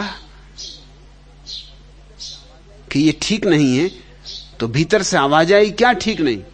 अरे फल तो परमात्मा के, सवै भूमि गोपाल की। फल किसी के बाप के, फल तो सबके। परमात्मा की भूमि, परमात्मा का आकाश, उसकी हवा, उसकी रोशनी, क्या डरना? इसमें चोरी क्या है? चोर असल में वो है जो दावा कर रहा है कि मेरे। मुल्ला ने कहा बिल्कुल ठीक, अंतर्वाणी पे तो विश्वास करना ही पड़ेगा। घुस गया बेधड़क, बाजार जा रहा था सब्जी खरीदने, झोले में उसने भर लिए जो भी उसको मिला। टमाटर थे तो टमाटर भर लिए, तरबूज खरबूज भर लिए, और तभी मालिक आ गया। उसने रंगे हाथ उसको पकड़ लिया, पूछा कि ये क्या कर रहे हो? मुल्ला ने कहा कि क्या बताऊं, बड़ी हैरानी की बात हुई। मैं रास्ते से जा रहा था, जोर की आंधी आई कि आंधी मुझे उड़ा के भीतर ले आई, और आंधी का जोर ऐसा था, मैं तो सब्जी खरीदने जा रहा था। तो उसने कहा ठीक है, चलो ये भी हम मान लेते हैं कि आंधी आई, आंधी बड़े जोर की थी। हालांकि ऐसी आंधी यहां कभी आई नहीं, मैंने तो अपने जीवन में नहीं देखी, मगर ठीक, अब तुम कहते हो, बूढ़े आदमी हो, आई होगी आंधी। मगर ये टमाटर तुम्हारे झोले में कैसे पहुंच गए? उसने कहा वो आंधी की वजह से। झोला में हाथ में लिए था, आंधी ने सब उखाड़ पछाड़ मचा दी, कुछ टमाटर मेरे झोले में पड़ गए। उसने कहा चलो ये भी ठीक, मगर तरबूज खरबूज? मुल्ला ने कहा वही तो मैं सोच रहा हूं कि टमाटर तक तो ठीक है, मगर ये तरबूज खरबूज कैसे पहुंच गए अंदर? आपने ठीक पूछा, यही मैं सोच रहा हूं, यही मेरी समझ में भी नहीं आ रहा। आदमी खोजता रहता। तुम जैसा भी जीवन जीते हो उसके लिए ही तर्क खोज लेते हो, और तुम जैसा जीवन जीना चाहते हो मन तुम्हें वैसे ही जीवन जीने के लिए तर्क देने को राजी होता है। तुम चोर हो तो मन चोरी के लिए तर्क देने लगता है। तुम बेईमान हो तो मन कहता सारी दुनिया बेईमान है। यहां ईमानदार रहे कि लुटोगे मरोगे, यहां बेईमान मजा कर रहे हैं। तुम किसी की जेब काटना चाहो, मन कहेगा बेफिक्री से काटो, क्योंकि तुम्हारी भी तो कितनी बार जेब काटी गई। और जैसे को तैसा, यही तो नियम है। सुना है मैंने कि अकबर बादशाह किसी बात पे नाराज हो गया और उसने बीरबल को एक चांटा मार दिया। भरी सभा में चांटा, बीरबल भी तमतमा गया, हाथ उठा लिया, मगर फिर भीतर से समझ भी आई कि बादशाह को चांटा मारना फिर महंगा पड़ जाएगा, मगर उठा हाथ नीचे करना भी ठीक नहीं। सो जो आदमी बगल में खड़ा था उसको उसने चांटा मार दिया। उस आदमी ने कहा वाह रे वाह, तेरे को सम्राट ने चांटा मारा, तू मुझे क्यों मारता? बीरबल ने कहा तू बगल वाले को मार, बात खत्म कर, चलने दे, कभी न कभी बादशाह पे पहुंच जाएगा।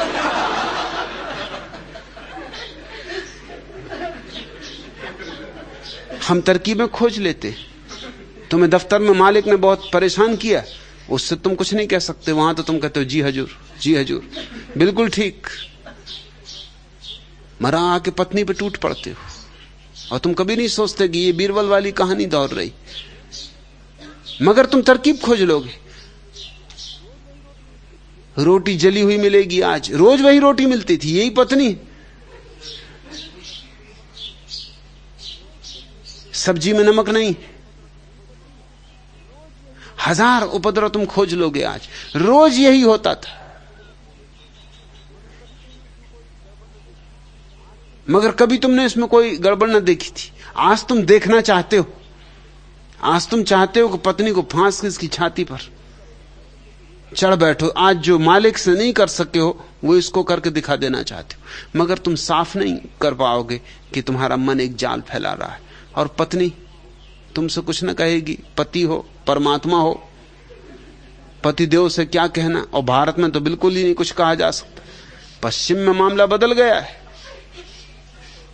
पतिदेव इतनी आसानी से पत्नी पर नहीं टूट सकते, टूटने की तो बात ही अलग। आत्मरक्षा के लिए जो भी उपाय कर सकते करते, पत्नी टूटती।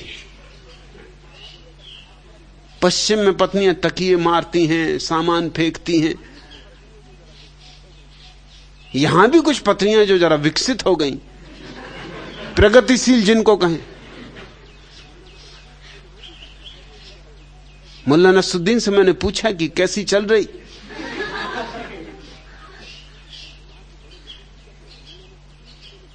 कहा कि बड़ी मजे की चल रही, हम दोनों ही खुश हैं, पत्नी भी खुश, मैं भी खुश। मैंने कहा कि मामला जरा मुश्किल है, सच कह रहे हो? उसने कहा बिल्कुल सच कह रहा हूं। तो तुम दोनों कैसे खुश हो सकते हो? उसने कहा बात आपको समझा के कहूं, वो कभी प्लेट फेंक के मारती है, कभी डब्बा फेंक के मारती है। अगर लग गया तो वो खुश होती, अगर नहीं लगा तो हम खुश होते। ऐसे हम दोनों ही खुश। कभी कभी लग जाता, कभी कभी नहीं भी लगता।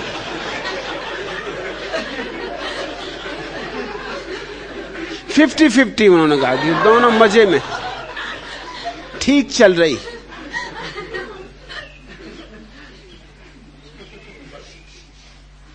पत्नी तो पति को नहीं मार पाएगी तो बच्चे को मारेगी, देखेगी राह आने तो स्कूल से। ये सब अचेतन प्रक्रियाएं। और बच्चा तो मां को क्या कर सकेगा, जाके अपनी गुड़िया की टांग तोड़ देगा। कहां बास दफ्तर में उसकी टांग तोड़नी थी और कहां गुड़िया की टांग टूटी। अब गुड़िया का बेचारी का कोई कसूर ही न था, गुड़िया का कुछ लेने देना न था, मगर आखिर तो कहीं खत्म होगी बात, कहीं तो आके पूर्ण विराम लगेगा। वो गुड़िया पे पूर्ण विराम लगा। तुम जरा अपने मन को जाग के देखने लगो तो तुम इन सारे तर्कों से सजग हो जाओगे। तुम बड़े हैरान होगे कि मन बहुत चोर है, बहुत बेईमान है और बहुत चालबाज है, चतुर है, कूटनीतिज्ञ है, राजनीतिज्ञ है। यह मन चंचल चोर है, निस्वासर धावे। ये 24 घंटे हमले कर रहा है, हर जगह तरकीब में खोज रहा है। टिकट चेकर को देखकर एक व्यक्ति जल्दी से बर्थ के नीचे दुबक गया। टिकट चेकर ने उसे देख लिया, वह जल्दी जल्दी उस बर्थ के पास पहुंचा और उस व्यक्ति को खींच के बाहर निकाला। देखा तो चंदूलाल थे। बोला टिकट। चंदूलाल गिड़गिड़ाते हुए बोले माई बाप, लड़की की शादी की तैयारी में इतना खर्च हो गया कि टिकट के पैसे भी नहीं बचे। चेकर को दया आई, चंदूलाल को छोड़ दिया और तभी उसने देखा कि सामने की बर्थ पर एक दूसरे सज्जन भी नीचे छिपे हुए। उन्हें खींच को उसने बाहर निकाला और कहा कि क्या तेरी लड़की की भी शादी होने वाली है? वे थे डब्बू जी। बोले हुजूर, मैं इस बुढ़े का दामाद हूं।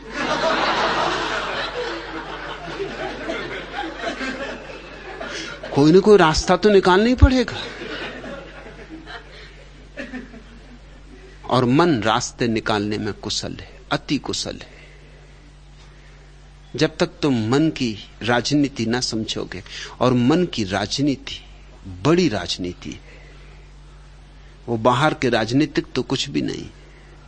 ये भीतर जो तुम्हारे बैठा राजनीतिज्ञ है, ये बहुत अद्भुत है। ये जन्मों जन्मों से तुम्हें धोखे दे रहा है, आश्वासन दे रहा है। जन्मों जन्मों से तुम्हें गड्ढों में गिरा रहा हूं, उन्हीं गड्ढों में। मगर इतना कुशल है कि हर बार उसी गड्ढे में गिरने के लिए नए आधार खोज लेता है, उसी गड्ढे में गिरने के लिए नए बहाने बताता है, नए आसार बताता है, नई आशाएं बंधाता है, नए आश्वासन देता है।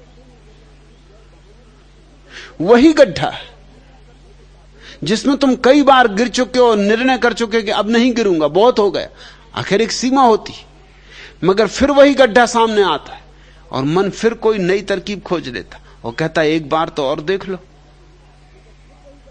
पिछली बार चूक गए, मजा नहीं आया, शायद इस बार आए। फिर ये गड्ढा वही गड्ढा थोड़ी है। अरे जरा गौर से तो देखो, ये दूसरा ही गड्ढा है।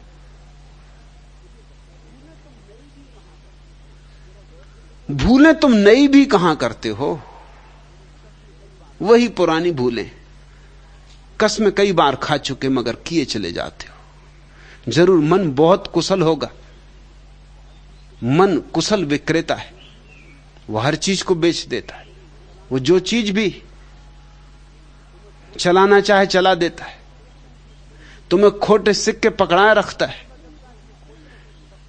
और जैसे ही तुम्हें पता चलता है कि ये खोटे हैं, तब तक वो दूसरे सिक्के पकड़ा देता जो कि उतने ही खोटे। मन के सब सिक्के खोटे। मन के पास सच्चे सिक्के होते ही नहीं। सच्चे सिक्के आत्मा के पास है। काम क्रोध में मिल रहे हो, यह मन भाव है। ये तुम्हारा जो मन है हर चीज में मिल जाता, काम में, क्रोध में, मद में, मत्सर में, हर एक चीज की आड़ ले लेता। यह हमेशा आड़ से खेल खेलता है, वही इसकी राजनीति। दूसरों के कंधों पर बंदूक रख लेता है। मुल्ला नसरुद्दीन शिकार खेलने गया, मुझसे भी कहा आप भी आइए। मैंने कहा भाई मैं शिकार नहीं करता। नसरुद्दीन ने कहा लेकिन मेरा शिकार देखना। तो मैंने कहा कि चलो। बड़े सज-बज के मुल्ला ने शिकार का आयोजन किया। एक झील के किनारे एक उड़ते हुए हंस को, पंक्ति उड़ रही थी हंसों की, गोली मारी। किसी हंस को गोली लगी नहीं। मुल्ला मेरी तरफ देख के बोला, देख रहे हैं, चमत्कार देख रहे हैं, मरा हुआ हंस उड़ रहा है।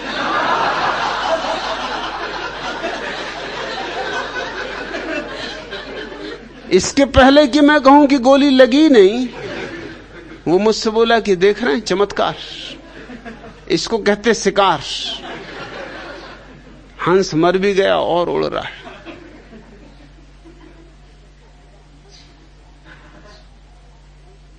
मन हमेशा हर चीज के बहाने खोज लेगा।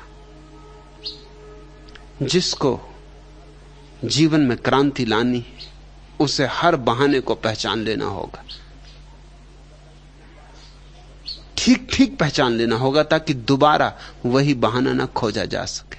मन क्रोध करेगा तो कहेगा करना जरूरी है, अगर ना करें क्रोध तो लुट जाएंगे।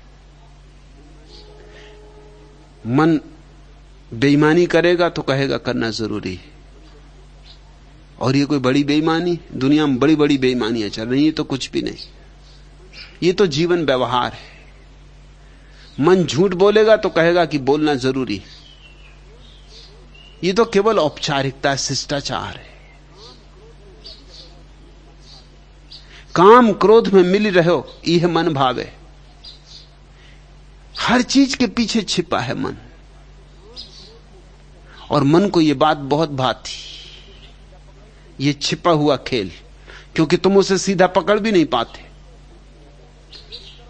तुम उसे एक तरफ से पकड़ते हो, तुम कहते हो कसम खाता हूं अब क्रोध नहीं करूंगा, वो सड़क के काम के पीछे हो जाता है। तुमने ये ख्याल किया कभी कि जो व्यक्ति कसम खा लेता है कि अब काम वासना में नहीं उतरूंगा, उसका क्रोध बढ़ जाता है, वो क्रोधी हो जाता है, वो दुर्वासा मुनि हो जाता है, वो एकदम भीतर जलने लगता आंख से, क्योंकि वो जो वासना दमित रह गई, जिसके पीछे से मन खेल खेलता था, अब मिलती नहीं उसको। अब वो काम को छोड़ के क्रोध के पीछे ही पूरा पड़ जाता है। जो आदमी क्रोध छोड़ देगा वो लोभी हो जाएगा, उसका सारा क्रोध, ऊर्जा जो क्रोध बनती थी, लोभ बन जाएगी। ये कोई आश्चर्यजनक नहीं है कि जैन समाज लोभी हो गया, वह अहिंसा का परिणाम है।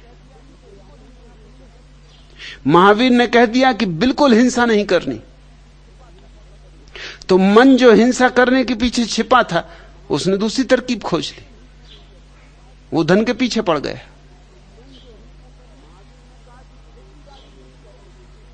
महावीर ने कहा कि खेती बाड़ी भी नहीं करनी, क्योंकि उसमें भी हिंसा होती। पौधे उखाड़ोगे तो पौधे में भी प्राण होते, फसलें काटोगे तो उसमें भी तो प्राण होते, तो खेती भी मत करो।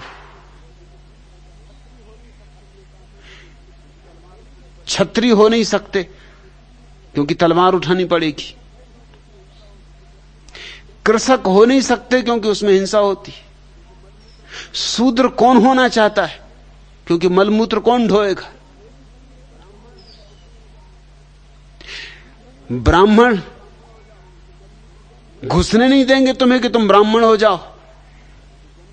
बहुत मुश्किल मामला है ब्राह्मण होना, वो तो जन्म से ही कोई हो सके। उन्होंने अपना अड्डा जमा रखा है, वो सबके शिखर पे बैठे, ऐसे हर किसी को घुस जाने दें तो सभी लोग ब्राह्मण हो जाएं, फिर तो कोई दूसरा वर्ण बचे ही नहीं, सभी घोषणा कर दें कि हम ब्राह्मण। लोग करते भी रहते। मैं एक सज्जन को जानता हूं, पहले वो सिन्हा हुआ करते थे, फिर सक्सेना हो गए, फिर एक दिन मुझे मिले तो शर्मा हो गए। मैंने कहा मामला क्या है?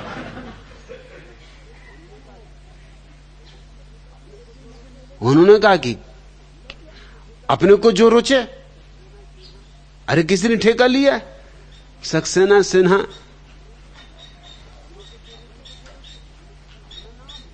शर्मा अपने को जो रुचे, अपना नाम है, हमने तो शर्मा कर लिया।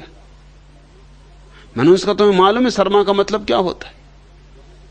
उन्होंने कहा शर्मा का मतलब ब्राह्मण। मैंने कहा वो तो ठीक है, शर्मा का अर्थ होता है महाब्राह्मण। उनका महाब्राह्मण का क्या मतलब होता है? अब तुमको खोजबीन करनी पड़ेगी। शर्मा उस ब्राह्मण को कहते थे वैदिक काल में जो वेद में वर्णित यज्ञों में पशुओं की बलि देता था। शर्मन का अर्थ होता है काटना, गर्दन काटना। शर्मा का मतलब होता है गर्दन काटने वाला। मैंने कहा भैया तुम सैनिक अच्छे थे, सिन्हा भी ठीक थे, शर्मा क्यों हो गए? उन्होंने कहा तो क्या बिगड़ा, बदल लेंगे, वो अब बर्मा।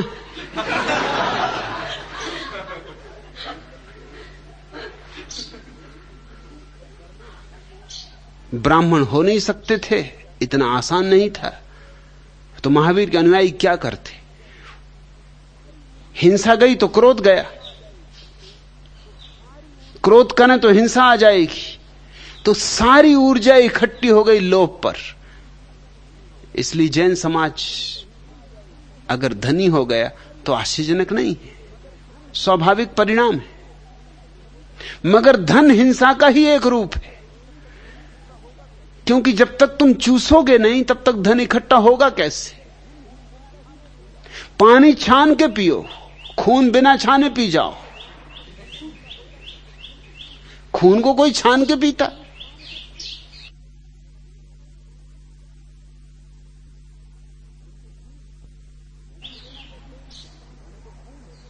धन तो खून है। ये तुम अगर लोगों को चारों तरफ जीवन देखोगे तुम पहचान लोगे कि किस तरह मन चालबाजियां करता है। एक तरफ से हटाओ, दूसरे दरवाजे से घुस आता है। करुणा में कृपा करो।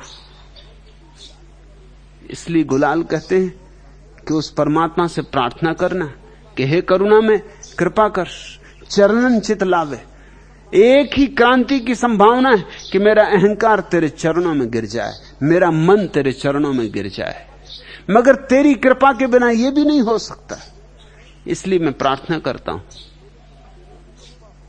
तेरी अनुकंपा हो, तो ये हो सकता नहीं। मन बहुत चालबाज है, मुझे तो धोखा देता रहा जन्मों जन्मों, आगे भी देता रहेगा।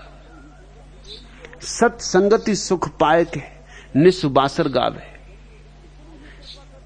इतनी ही कृपा करके मुझे सत्संग मिल जाए, ऐसे लोगों का साथ मिल जाए जो मन के पार उठ गए हो, या कम से कम पार उठने का प्रयास कर रहे हो। ऐसे लोगों का साथ मिल जाए जो मन के साक्षी हो गए हों या साक्षी होने की प्रक्रिया में संलग्न हो। सत्संगति सुख पाए के निसुबासर गावे, तो फिर मैं तेरे गीत गाऊं, दिन रात गाऊं। अभी तो इस मन के ही जाल में उलझा रहता हूं, गीत गाने की फुर्सत कहां। ये मन तो गालियां ही दिलवाता है, गीत तो उठने नहीं देता। ये मन तो कांटे बोता है, फूल तो उगने ही नहीं देता। अब की बार यह अंध पर कुछ दया कीजिए। और कितने जन्म हो गए इस अंधे पर, अब दया करो। जन गुलाल बिनती करे अपनों कर लीजिए। इतनी प्रार्थना कर सकता हूं, और तो करूं भी क्या कि अपना कर लो, मुझे मिटा लो अपने में। जैसे नदी सागर में खो जाए, ऐसे मुझे अपने में खो जाने दो। तुम्हारी मोरे साहब क्या लाऊं सेवा, और मेरे पास कुछ नहीं है, ये मैं तुमसे कह दूं कि तुम्हारी सेवा में ला सकूं। अस्थिर कहूं न देखूं सब फिरत बहेवा। इस जगत में तो मैं किसी को भी थिर नहीं देखता, स्थिर नहीं देखता, सब बहे जा रहे हैं। एक अंधी दौड़ है जिसमें दौड़े जा रहे हैं। सुर नर मुनि दुखिया देखो, आदमियों की तो बात छोड़ दो, देवता भी दुखी, मुनि भी दुखी, सब दुखी। हिम्मत की बात कही, सुर नर मुनि दुखिया देखो। तुम्हारे देवता भी सुखी नहीं है, हो भी नहीं सकते। तुमने कहानियां तो पढ़ी होंगी पुराणों में कि इंद्र हमेशा ही घबराए रहते, उनका इंद्रासन डोलता रहता। कोई करने लगा तपस्या, उनका इंद्रासन डोला। उनको घबराहट लगी रहती कि कोई इंद्रासन पर न चढ़ जाए।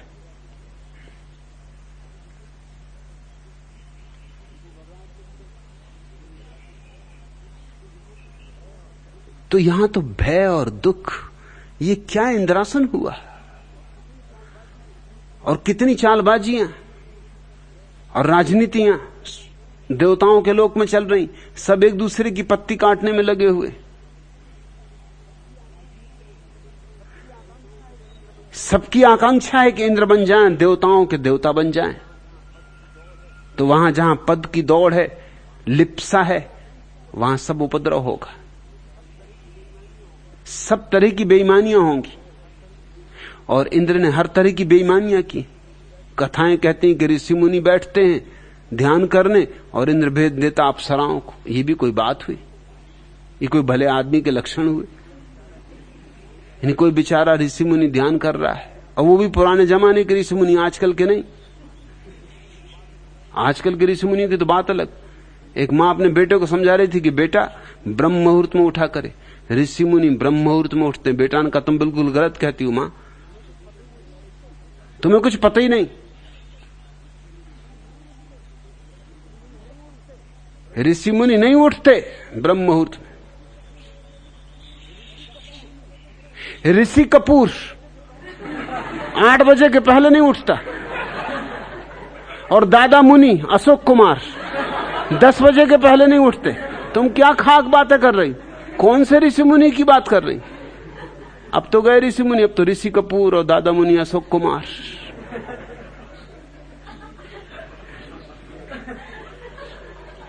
कोई ऋषि मुनि ब्रह्म मुहूर्त में उठाए, ध्यान करे, बेचारा नहाए धोए ठंड में, योगासन करे, और इंद्र को घबराहट हो जाती। भेज देता स्वर्ग की अप्सराओं को। स्वर्ग की अप्सराएं यानी स्वर्ग की वैश्याएं, ये भी खूब रही। देवता किसी के ध्यान में सहयोग देना चाहिए कि विघ्न बाधा खड़ी करनी चाहिए? तो फिर दानव क्या करते हैं? और अगर देवता ही ये कर रहे हैं तो फिर राक्षस और क्या करेंगे? राक्षसों के लिए तो कोई काम ही ना बचा। फिर तो यही समझो कि राक्षसों को तो सहायता करना पड़े देव मुनियों की, कि खबर कर दी पहले से कि भैया सावधान, आज ब्रह्म मुहूर्त में स्नान करने मत जाना, आज ध्यान करने मत बैठना। सूफियों में एक कहानी, एक फकीर सुबह सुबह झपकी खा गया। रोज का नियम था उठ के नमाज पढ़ने का, उस दिन सो गया। किसी ने उसे झकझोर को उठा दिया। उठा तो उसने पूछा कि भाई तुम कौन हो? तुमने मुझ पर बड़ी कृपा की। उसने कहा मैं इबलीस हूं। इबलीस है मुसलमानों में शैतान का नाम। वो फकीर तो बहुत हैरान हो गया। उसने कहा इबलीस? इबलीस का तो काम है लोगों के ध्यान में बाधा डालना, और मैं तो सो गया था, तुमने मुझे उठा के ध्यान के लिए तैयार कर दिया। ये तुम्हारे ढंग कब से बदल गए?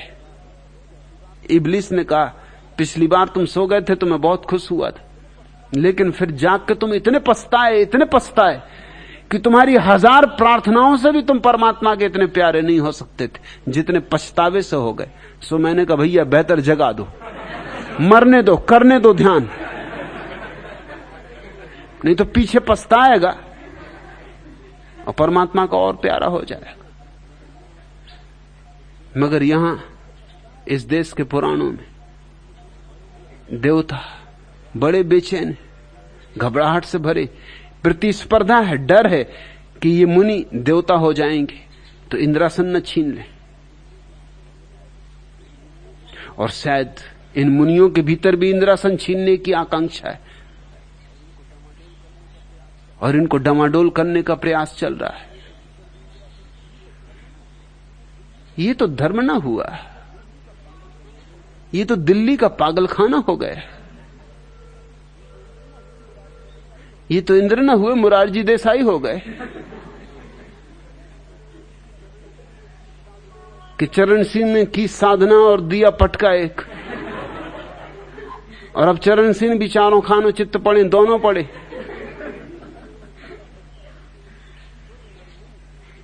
सुर नर मुनि दुखिया देखो, सुखिया नहीं केवा। किसी को यहां मैं सुखी नहीं देखता हूं, सब दुखी दिखाई पड़ रहे हैं। डंक मारी जम लुटत है, लुटी करत कलेवा। और हरेक का कलेवा मृत्यु कर रही है, हरेक को मृत्यु खा जाती। अपने अपने ख्याल में सुखिया सब कोई, हालांकि अपने ख्याल में प्रत्येक सोचता है कि मैं सुखी हूं, लेकिन बस वो ख्याल है, कल्पना है। वस्तुतः यथार्थ नहीं। तुम भी सोचते हो कि तुम सुखी हो, नहीं तो अहंकार गिर जाए। अहंकार को संभाल कर रखना पड़ता है कि माना कि बहुत सुखी नहीं हूं, लेकिन औरों से तो ज्यादा सुखी हूं। इसलिए लोग दूसरों की निंदा करने में रस लेते। निंदा का रस यही है, उससे पता चलता है कि दूसरे और भी भ्रष्ट, गर्हित, नारकी और भी दुख भोग रहे हैं, इनसे तो हम बेहतर। निंदा करने से दूसरों की बुराई का पता चलता है, अपनी भलाई उभर के दिखाई पड़ने लगती। जैसे अंधेरी रात में दिया भी खूब चमचमाता है, दिन में तो तारे भी छिप जाते। तो अंधेरी रात खड़ी कर लो अपनी चारों तरफ, सबकी निंदा करो, सबकी बुराई करो, सबको दिखाओ दुखी, तो उनकी अंधेरी रात में, अमावस में तुम्हारा छोटा मोटा दिया भी हुआ, जुगनू भी हुई, तो भी टिमटिमाएगी। अपने अपने ख्याल में सुखिया सब कोई, लेकिन सच्चाई नहीं है ये, बस ये कल्पना जाल है। मूल मंत्र नहीं जाने, दुखिया में रोई। और गुलाल कहते हैं कि मैं इन सब तथाकथित सुखी लोगों को देख कर रोता हूं, क्योंकि इनको मूल मंत्र ही पता नहीं, इन्हें साक्षी भाव पता नहीं, जहां से सुख का सागर उमड़ता है, और ये अपने को भ्रांतियों में भटकाए हुए। अब की बार प्रभु विनती सुनिए दे काना। हे प्रभु, हे परमात्मा, इस बार मेरी विनती सुन लो। जन गुलाल बड़ दुखिया, दीजे भक्ति दाना। मैं नहीं कहता कि मैं सुखी हूं, सुखी तो यहां प्रत्येक अपने को कह रहा है। मैं तो साफ कह देता हूं, खोल कर रख देता हूं अपने को नग्न, कि मैं दुखी हूं। तुम मुझे भक्ति का दान दो। और कुछ नहीं मांगता, और कोई धन नहीं मांगता, और कोई धन है भी नहीं जगत में। भक्ति, भक्ति सबसे बड़ा धन है, क्योंकि जिसको भक्ति मिली उसे भगवान मिला। भक्ति द्वार है भगवान का, भक्ति मंदिर है भगवान का। कहते हैं सिर्फ भक्ति दे दो, मैं प्रेम कर सकूं, बेशर्त प्रेम कर सकूं तुम्हें, तुम्हारे अस्तित्व को, अपने को बिल्कुल मिटा सकूं, तिरोहित कर सकूं, विसर्जित कर सकूं, बिल्कुल ना हो जाऊं, शून्य हो जाऊं। ऐसी मुझ पर अनुकंपा करो, ऐसी मुझ पर कृपा करो। ये प्रार्थना गुलाल की सुनी गई। ये प्रार्थना एक दिन पूरी भी हुई। जिस दिन पूरी हुई उस दिन गुलाल कह सके, झरत दसों दिस मोती। तुम भी इस प्रार्थना में डूबो, तुम्हारी भी ये पूरी होगी। प्रत्येक व्यक्ति का जन्म सिद्ध अधिकार है कि परमात्मा को पाले। अगर हम न पाएं तो हमारे अतिरिक्त और कोई जिम्मेवार नहीं।